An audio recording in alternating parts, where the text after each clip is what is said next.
За романката Лаура Кодрута Ковеси, најголемиот отпор за незината на крајот успешна кандидатура за прв јавен обвинител на Европската Унија, дојде од очекуван и познат извор – владата на незината матична држава. Таа 5 години беше раководител на романскиот антикорупцијски директорат и оствари исклучителни резултати. Под незино лидерство беа поднесени обвиненија против 14 владини министри, 53 парламентарци и еден пратеник во Европскиот парламент. Ако се плашите или се колебате како јавен обвинител, треба да ја промените својата професија, вели Ковеси за притисоците со кои се соочувала.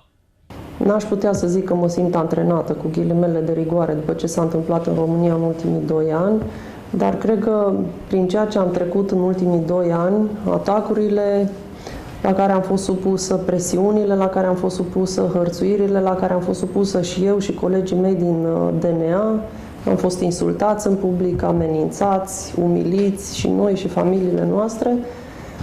Faptul că am rezistat, cred că este un element în plus că voi rezista și în continuare și sunt hotărâtă să îmi fac treaba dacă voi fi numită, indiferent de presiunile care vor exista.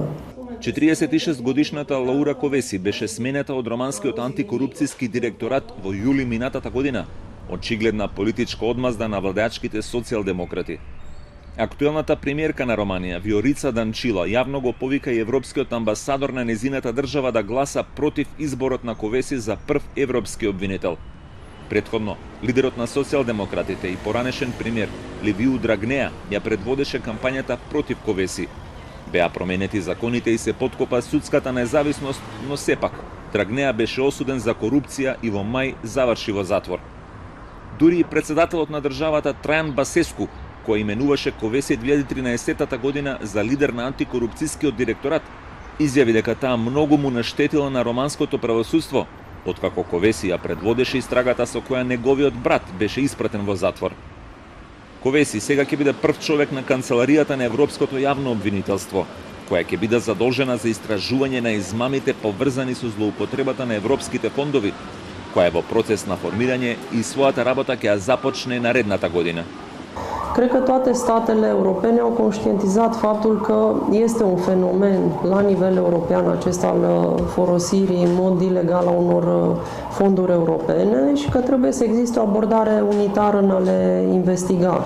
Според извештајот на Европскиот ревизиски суд, во периодот од 2002 до 2017 година, Европската унија во финансиски измами изгубила 9 милиарди евра, од кои само 2,6 милиарди биле вратени преку истрагите на ОЛАФ. До сега, 22 од 28 земји членки на Европската унија одлучија да бидат дел од Европското обвинителство. Меѓу нив очекувано ги нема Унгарија и Полска.